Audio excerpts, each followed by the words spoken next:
For us, this is all about the process of unbuilding. And so the marking is a way to both sort of honor it, sort of prepare it for its transition, also to highlight it. As people trained as architects, it's interesting for us, and it's been a preoccupation actually since architecture school and given our backgrounds growing up on the south side of Chicago, to think about vacancy and to think about that moment of architecture where things actually go away.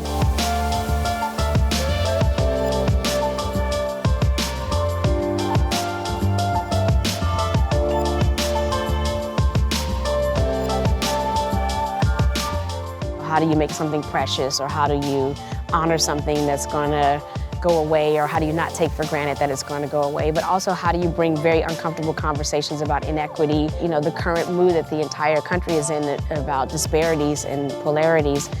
How can color, just something as simple as color, bring that to the fore and be a touch point for conversations about it?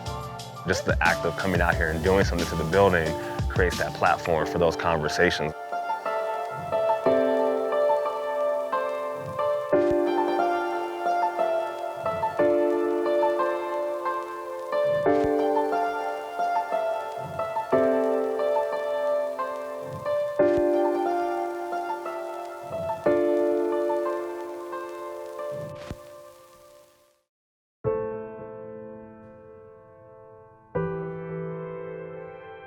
Even though I've seen other buildings come down, you can never get used to like it feeling like a scar, or it just feels like a limb is gone, even though, you know, we don't have that much of a history with the building.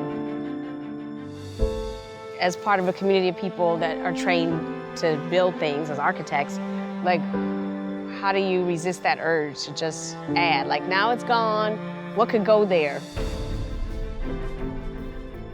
I think for us, it's about getting to the stuff from the building that will eventually be generative for other projects. The sort of dying life from one entity then gives life to a new entity.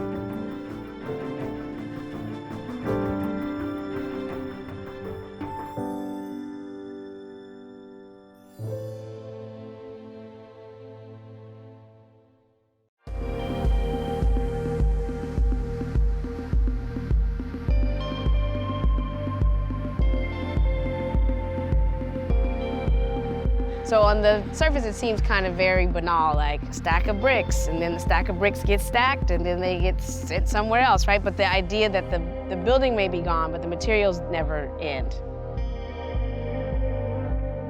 When a building does come down, we want to make sure that those materials are going to see a second life. We want people to explore the creative potential of these materials. There's all this embedded power and energy from the actual making of the bricks themselves, to the making of the building, to the power to kind of take the building down, and now even energy and labor around kind of taking those parts again and making them, you know, right for the next project.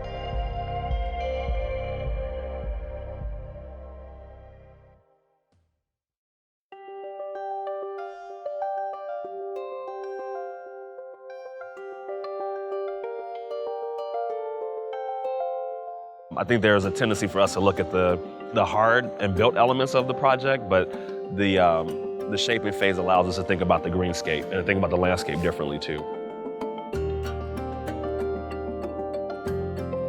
So we're gonna put 4 different types of sod in.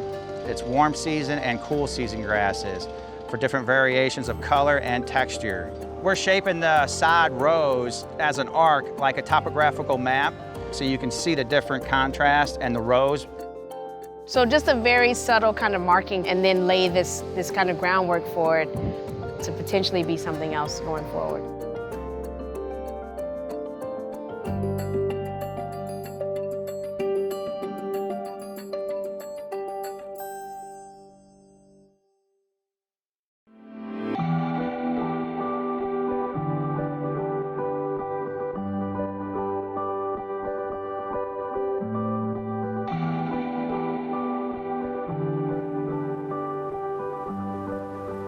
for me as an artist, this is like a great connector to the Grand Center and to people who are doing community art and street art and just people art. It's like when the art world comes together with the community in like a very real, wonderful way.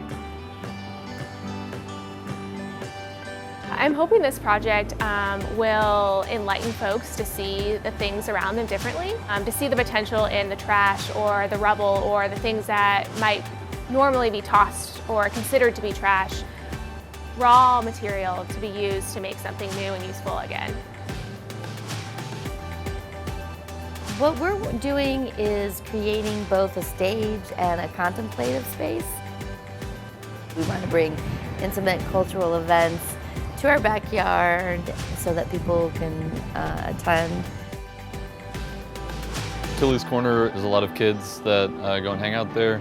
One of the things that they really wanted was a fire pit, and the major component is a herb garden that's going to be built. It should provide learning opportunities and hopefully some nice herbs and stuff like that. We're creating a park. It's one part agricultural productive landscape, it's one part public space. We are going to make a 70-foot long table. So the bricks won't be used entirely as the tabletop as you might imagine.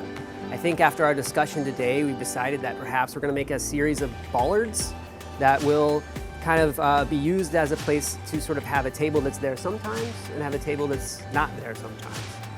So it's been really good for us, and I mean, that's wonderful. We're very happy to be part of that. The healing is not to mend and make invisible again. The healing is to come to terms with like a different way that things exist. That's also part of the healing, like it's us kind of developing a language and a theory about what the psychological impact of unbuilding of our cities and our neighborhoods has on us.